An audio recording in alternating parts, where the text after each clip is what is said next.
Vamos a tomar en esta mañana como referencia el libro de Marcos, así que por favor sus Biblias en Marcos capítulo 1. Y en esta mañana estamos recordando la entrada de Jesús a Jerusalén como rey, conforme lo dice Mateo en el capítulo 21, verso 5, trayendo a la memoria la profecía de Isaías que hablaba de este evento histórico. El día en que el rey visitaría a su pueblo. Y lo dice así en Mateo: decid a la hija de Sión es Jerusalén, es su pueblo. No solamente Jerusalén, es todo Israel.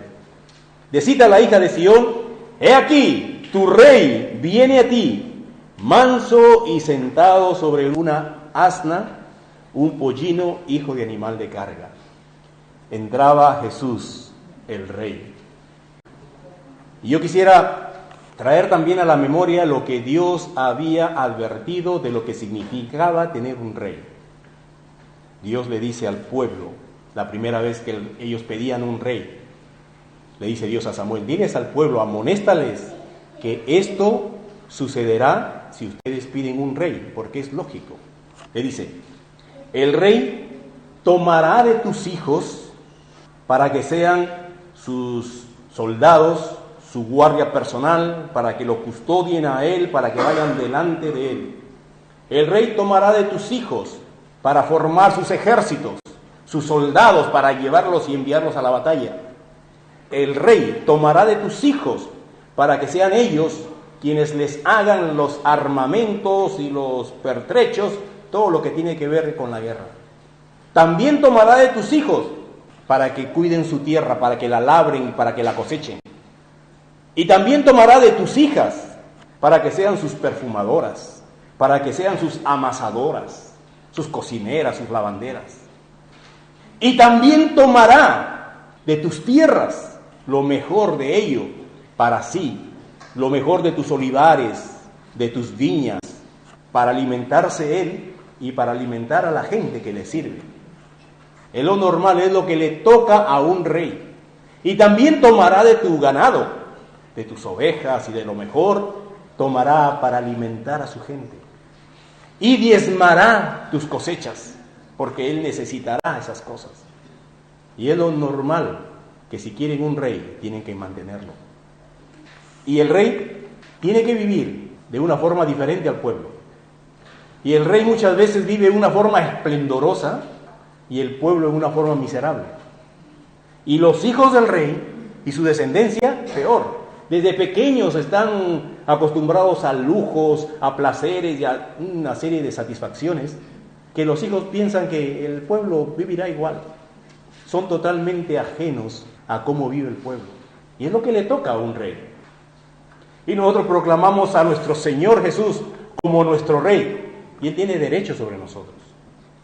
Y Él tiene derecho de tomar de nosotros para sí. Pero es nuestro rey y es lo que corresponde, es lo que toca. Hay un escritor del siglo XIX llamado Mark Twain que escribió una novela llamada El príncipe y el mendigo. Esta novela está ambientada por los años 1547 y tiene como personajes a Enrique VIII, el rey de Inglaterra, a su hijo Eduardo Tudor y a un mendigo llamado Tom Canty. Y la historia que él narra es que se conoció el príncipe con un mendigo que era mendigo y ladrón. Y el parecido era asombroso entre ellos, no solamente por la edad, sino también por el parecido físico. Entonces el príncipe decide cambiar sus vestimentas. Se quita todas las vestimentas y hace que el haraposo, el mendigo, se vista de su ropa real. Y él toma toda la ropa del mendigo y se la pone. Y se pone todo sucio así.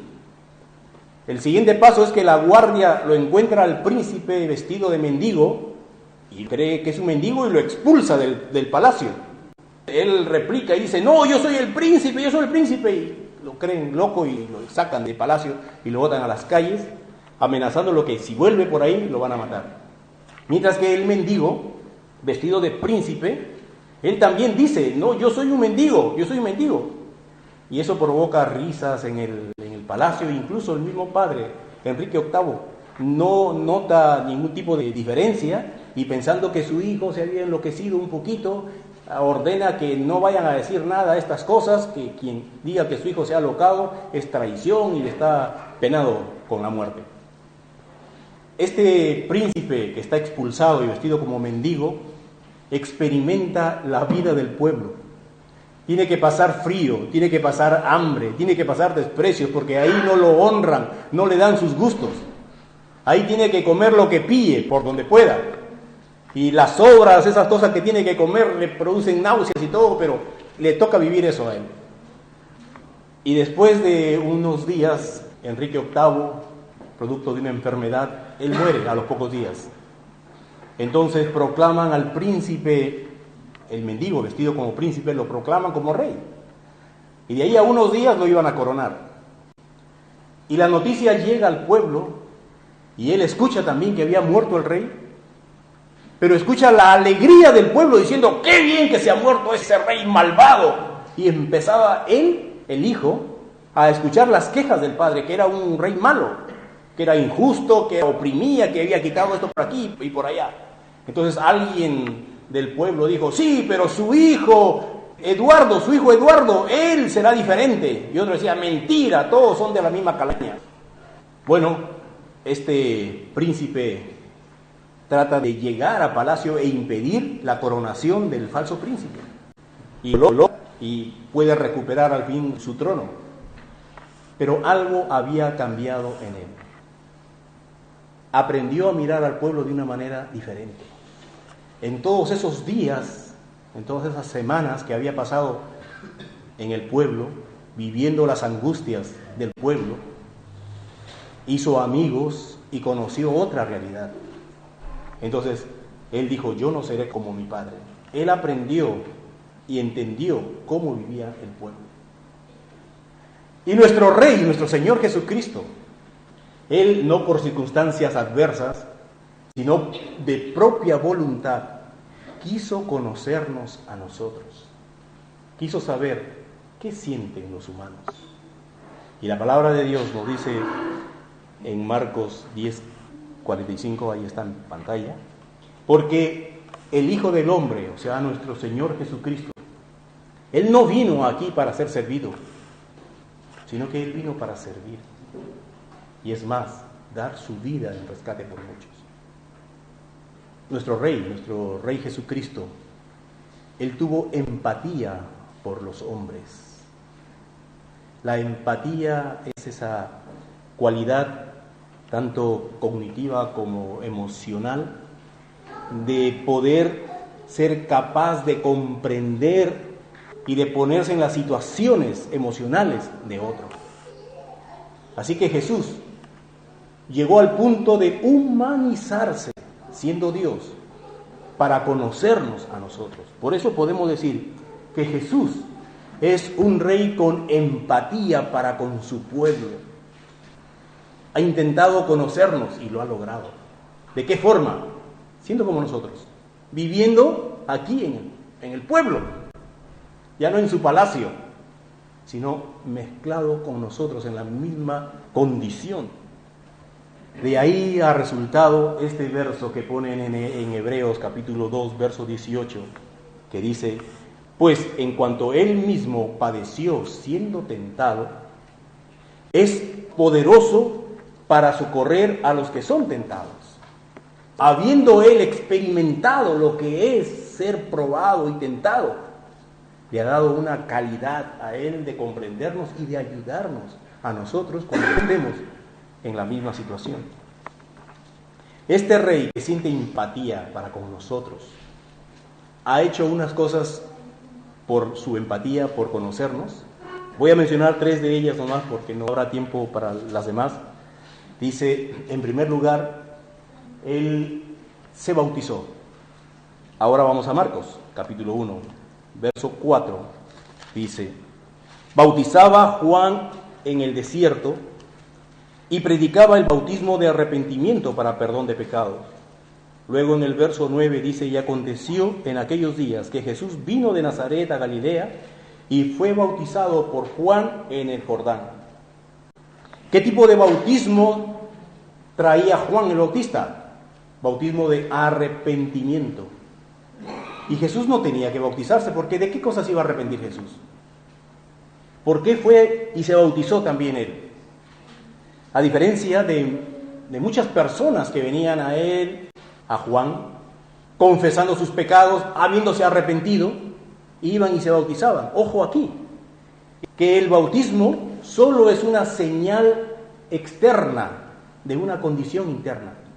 Primero el hombre tenía que estar arrepentido de sus pecados y arreglar las cosas con Dios, y después era bautizado como una señal pública que él era un pecador arrepentido.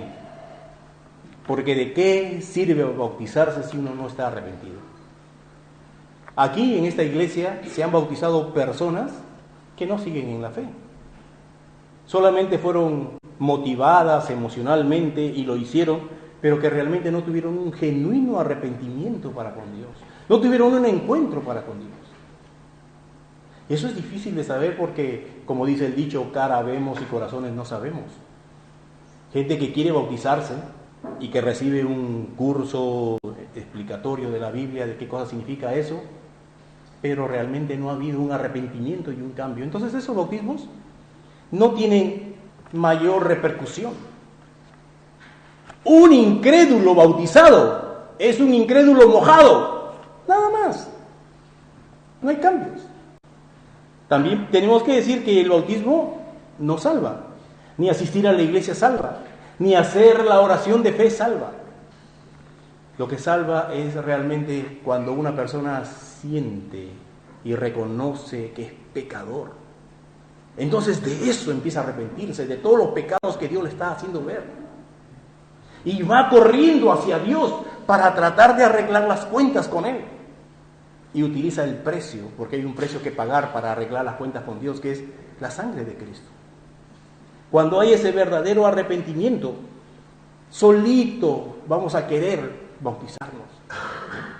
Vamos a querer con gusto obedecer eso y todas las reglas de que Dios ponga, porque ya ha habido un arrepentimiento y un acercamiento y ahora un temor y un amor para con ese Dios. Así que ya no nos cuesta nada ponernos la camiseta que diga soy de Cristo sin ningún problema.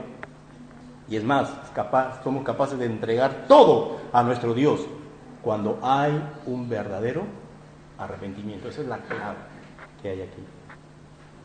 Entonces vamos a volver otra vez a esa escena. Ahí en el desierto, a orilla del Jordán, está Juan bautizando y hay una larga fila de personas. Todos ellos pecadores, pero arrepentidos de sus pecados, que estaban esperando su turno para bautizarse. ¿Qué tipo de gente podemos encontrar ahí? Pues habrá publicanos, mentirosos, calumniadores, ladrones y asesinos, prostitutas, avaros, adúlteros, blasfemos, hijos desobedientes y rebeldes, borrachos, corruptos, maridos abusivos, mujeres que no se someten, chismosos, soberbios, orgullosos, ególatras, en fin, una serie de gente allí, todos con pecados. Y tal vez ahí haciendo la cola para bautizarse en esa fila, estaban conversando la gente y esperando su turno, y en eso viene Jesús y se pone a la fila, se pone también en esa fila. Y el cuadro se desarmoniza para nosotros, ¿no? Pero ¿cómo? Más cuando llega ya el turno de bautizarse, Jesús entra al agua y Juan se queda sorprendido. ¿Tú vienes a mí? Antes yo debería ir a ti para que tú me bautices. No, y no quiere bautizarlo. Y Jesús dijo, no, deja que así cumplamos toda justicia. Jesús empatizó con nosotros en la vergüenza. Porque mientras estaba en la fila, de repente habrán habido gente que murmuraba y decía, mira no pensábamos. Y mira, pues quién sabe las cosas del hombre. La vergüenza. Y Jesús no tenía nada de qué arrepentirse, sin embargo miraba que los ojos de los demás empezaban a pensar mal de él. Una vergüenza, como todos los que estaban ahí.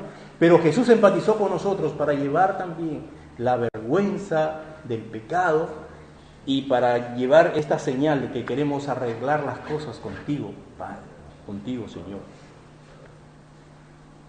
Jesús también empatizó con nosotros en que Él tuvo que ser ungido por el Espíritu Santo para hacer la obra que Dios le había enviado a hacer. Siendo Él, Jesús, el mismo Dios hecho hombre, Él nos ha enseñado que no se pueden hacer las cosas con Dios si no está el Espíritu Santo dentro de nosotros. Entonces, Él también fue bautizado con el Espíritu Santo o ungido con el Espíritu Santo. Marcos, nuevamente, versos 10 y 11. Dice: y luego, cuando subía del agua, después de bautizarse, vio abrirse los cielos y el Espíritu Santo como una paloma que descendía sobre él. Y vino una voz de los cielos que decía: tú eres mi Hijo amado, en ti tengo complacencia.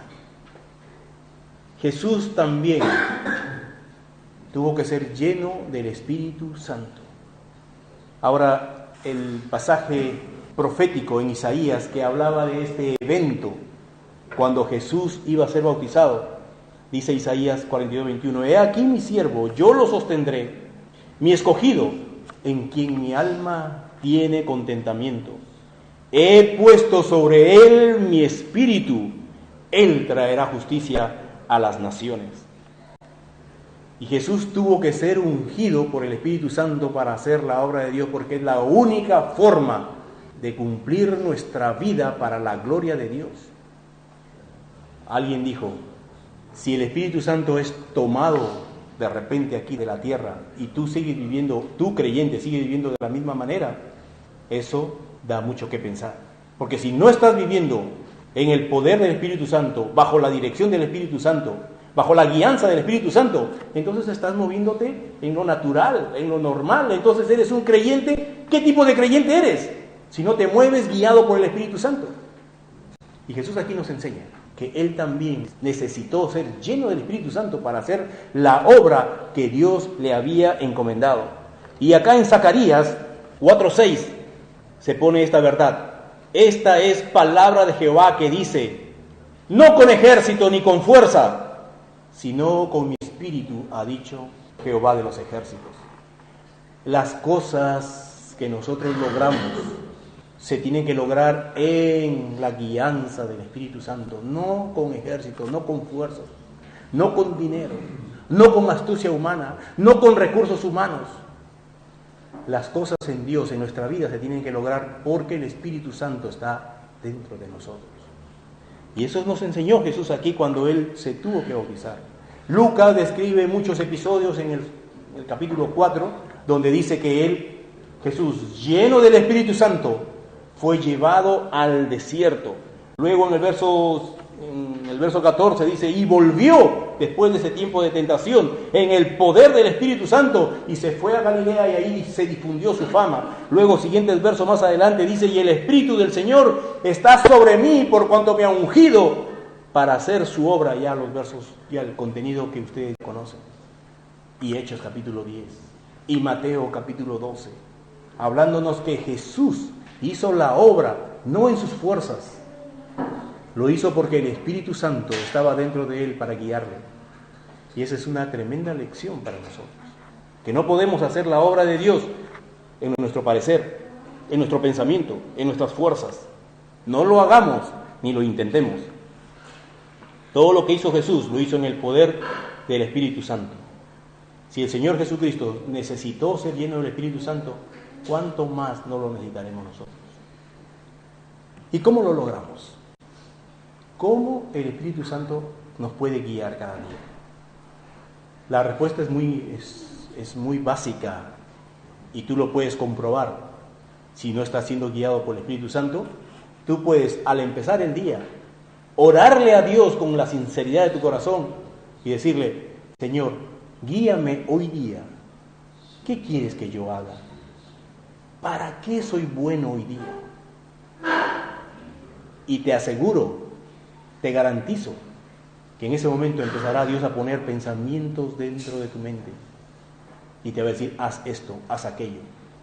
Lo que pasa es que el Espíritu Santo nos pide hacer cosas que nos cuestan. Porque cuando tú estás orando, ay Señor, qué bonito estar contigo, Señor, ¿qué cosa quieres que yo haga? Y te dice, anda, pídele perdón a tal persona que le has ofendido. No, pues Señor, tan bonito que estaba el día y quería hacer otra cosa, me pide hacer eso que yo no quiero. Pues ahí, en esos puntos, es donde nosotros frenamos el accionar del Espíritu Santo, porque Él quiere que nosotros hagamos cosas. Y cuando tú con sinceridad le dices, Señor, ¿qué quieres? Él pone los pensamientos. Y el pensamiento que Él ponga es la voz del Espíritu Santo que te dice, haz determinada cosa. Y si tú lo haces, ese día has estado guiado por el Espíritu Santo. Así es. En otra cosa en la que Jesús tiene empatía con nosotros y nos puede comprender es en el aspecto de la tentación. Él también fue tentado.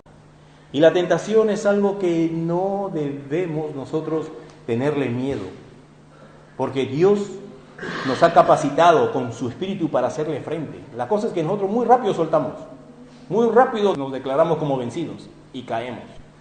Continuando ahora con el verso 12 y 13 dice, y luego el Espíritu le impulsó al desierto, y estuvo allí en el desierto 40 días, y era tentado por Satanás, y estaba con las fieras, y los ángeles le servían. Sí, Jesús fue tentado en todo, pero sin pecado. No fue un hecho casual que Jesús haya resultado por el desierto. El mismo Espíritu Santo le impulsó, anda a tal lugar. Y de la misma manera el Espíritu Santo nos guía también a nosotros a hacer cosas que para otros son absurdos, que son locura. Pero si el Espíritu Santo, si tú logras escuchar siempre y ejercitarte en lo que el Espíritu Santo quiere hacer contigo, Él te llevará a veces a unas situaciones especiales, raras para otros, pero especiales, donde Dios quiere enseñarte algo más profundo para ti. Fíjense que este libro de Marcos fue escrito y difundido a los creyentes en una época donde Nerón estaba atrapando a los creyentes, a los cristianos, y hacía barbaridades con ellos, los mataba de una forma, algunos los quemaba y otros los aventaba a los ruedos ahí en el Coliseo romano, los aventaba con sus familias, los ponía ahí y soltaba a las fieras, a los leones, y eran despedazados por estas bestias. Imagínense el consuelo que habrán recibido los cristianos de ese tiempo cuando leen aquí en Marcos que Jesús también fue probado y que también Jesús también estaba con las fieras. Creo que habrá sido una palabra de consuelo para esa gente. Como mi maestro estuvo con las fieras, a mí me pondrán también de la misma forma. Bien, Jesús había estado, dice la palabra, 40 días en el desierto y tenía hambre. Y cuando dice que tenía hambre. Y ahí aprovechó Satanás esta debilidad circunstancial y lo empezó a probar. Y la primera cosa era con su bienestar personal. Y le dice, si tú eres hijo de Dios, haciéndole dudar si era o no hijo de Dios, convierte esta piedra en pan. Si Jesús hubiese convertido esa piedra en pan, nosotros lo justificaríamos. Claro, pues Señor, después de 40 días, con un hambrazo, pues es lógico, ¿no? Y además no has hecho daño a nadie. Lo único que quedaría era el desierto con una piedra menos. Pero, sin embargo, Jesús no cedió ante la tentación. Pero fíjese cómo es el diablo, y nosotros experimentamos eso. Cuando nos tienta en una área y nosotros lo reprendemos, todavía nos queda esa cosa dando vuelta en la cabeza. No nos lo podemos sacar. Imagínate a Jesús con semejante hambre y que el diablo le diga, mira las piedras, tú puedes convertirlas en pan. Y cuando Jesús lo expulsó, pues se fue a orar y se recostó sobre una piedra a orar y ya sentía que se rompía la corteza crujiente. O las piedras empezaban a oler ya a pan recién horneado. Porque es así, cuando te clava el diablo algo, te empieza a dar vueltas y vueltas el asunto. Pero no hay excusa para pecar. Algunos dicen, uy, si supieras en qué problema he estado, lo hice porque, uy. Mira, Adán tenía de todo para comer, sin embargo pecó con una comida. Jesús no tenía nada para comer y era de repente excusable que él haya convertido una piedra en pan. Pero sin embargo, ni cedió en nada. No tenía nada que comer, pero aún así no cedió. Para decirnos a ti, ¿y tú por qué cedes? Si él, Jesús, lo demostró al límite y no pecó, nos está dejando a nosotros algo en qué pensar. Pues ese es nuestro Señor Jesús también, que se hizo empático para con nosotros, en comprendernos también en las tentaciones. Así que no tenemos excusas. Hebreos 4:15 nos da un texto muy hermoso de la empatía de nuestro Señor Jesús para con nosotros. Dice: porque no tenemos un sumo sacerdote que no pueda compadecerse de nosotros, sino uno que fue tentado en todo según nuestra semejanza, pero sin pecado. ¿Nos comprende nuestro Señor Jesucristo? Claro que nos comprende. Él vino a hacerse hombre para vivir y experimentar cómo sufrimos nosotros, cuáles son nuestros límites. E incluso vino aquí para Él mismo personalmente experimentar si se podía obedecer o no a Dios en todas sus exigencias. Y Él demostró que sí se puede. Por eso es que nuestro Señor Jesús es un rey que tiene empatía para con su pueblo y luego su ejemplo nos obliga a nosotros. No tenemos excusa. Él vino y dijo, sí se puede, yo lo hice a nivel de hombre. Yo también fui hombre como ustedes. Y no hablo de su pobreza y no hablo de su dedicación a la oración, porque ya no hay tiempo, pero nuestro Señor Jesús nos comprende perfectamente. Y Él ha podido salir triunfante para decirnos, sí se puede. Y si tienes debilidad, yo te comprendo y te ayudo a salir.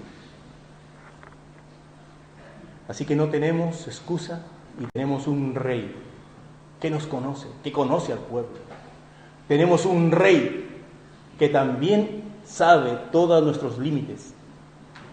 Y Él ha venido para ayudarnos, para servir en ese caso a nosotros, a que lo podamos hacer. Así que hermanos, como nuestro Rey victorioso, nosotros también en esta mañana, que seamos victoriosos, que tengamos una vida de entrega a nuestro Señor. No hay excusa aquí para que nadie diga, bueno, yo ya me bautizaré cuando lo sienta. Mira Jesús lo que hizo. Empezando su ministerio, se bautizó.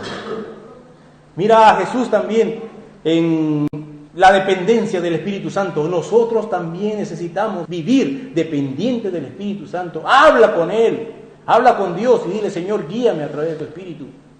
Y verás cómo tu vida empieza a cambiar. Y nuestro Señor Jesús nos demostró que sí se puede vencer al pecado. Esforcémonos, pongamos de nuestra parte para que estas cosas se logren en nuestra vida como se logró en Jesús. Vamos a dirigirnos a Dios en palabras de oración, bendiciéndole, alabándole por ser un rey con empatía para con nosotros, que nos conoce. Oramos.